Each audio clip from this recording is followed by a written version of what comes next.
this is my new favourite way to play Stalker. So, it may appear that these games are heavily modded, but in fact, they are not. For Shadow of Chernobyl I use Zone Reclamation Project, FOV Switcher, Weapon Texture Mod, and Reshade. For S.T.A.L.K.E.R I use Sky Reclamation Project, FOV Switcher, Weapon Texture Mod, and Reshade. For Call of Pripyat I use Pripyat Reclamation Project, FOV Switcher, Weapon Texture Mod, and Reshade. And that is it. Pretty basic, huh? I believe this is the best way in 2023 and beyond to play the original 3 Stalker games. It improves them both visually and gameplay wise while keeping them authentic, in my opinion anyway. Links are down below. So get these games, play them in this order, but as usual we're going to go over everything in greater detail, and while we're at it we're going to go over some basics for playing Stalker for the first time.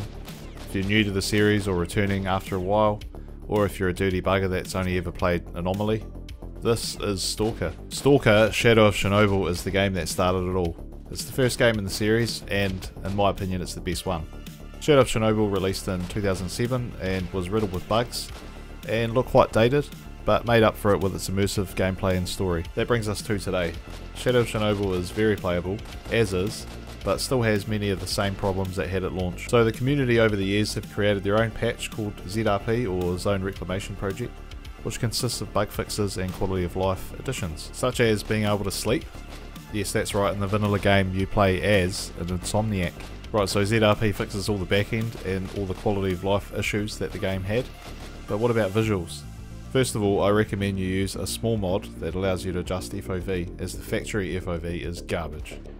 I recommend setting this to 85, unless your eyes are on the opposite sides of your face, in which case go for 90. Next, a weapon texture mod. Nothing fancy, just a simple vanilla upscale so the weapons don't look like they were drawn by a child.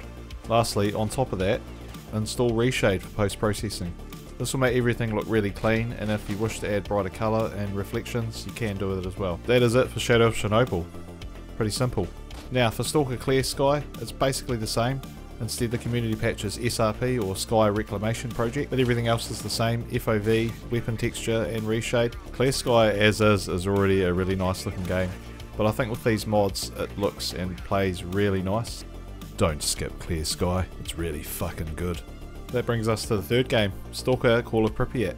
It's the most polished in the series and doesn't really need a patch, but I still recommend PRP or Pripyat Reclamation Project, and the other mods as mentioned, FOV, weapon textures and reshade. Call of Pripyat's a little bit more open world than the other games, a little bit more open-ended, less linear with the story, and a lot of people really enjoy it. So now we're going to go over the settings that I like to use in-game. We're going to start off with graphics settings. I set everything to max, but I turn anti-aliasing off because I use Reshade for this. Now most of you will be fine with max settings, but if you are having trouble, try turning grass down or using a different version of DirectX. Now controls.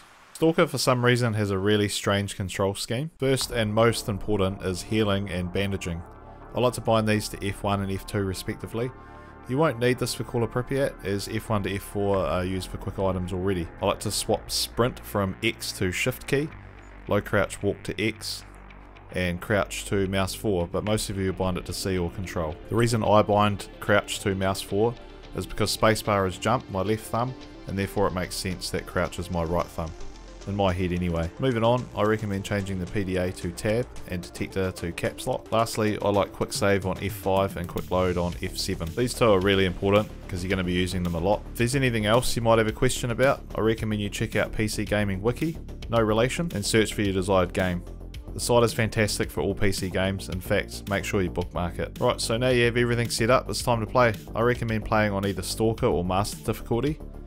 You can change it later, so just pick one and change it if you need to. Play whatever suits you, just have fun. Now you're ready to embark on the epic adventure through the zone via the original Stalker trilogy. If this video helped you out, please leave a comment, and if you feel inclined, leave a like and subscribe. With that being said, I'll see you down the road.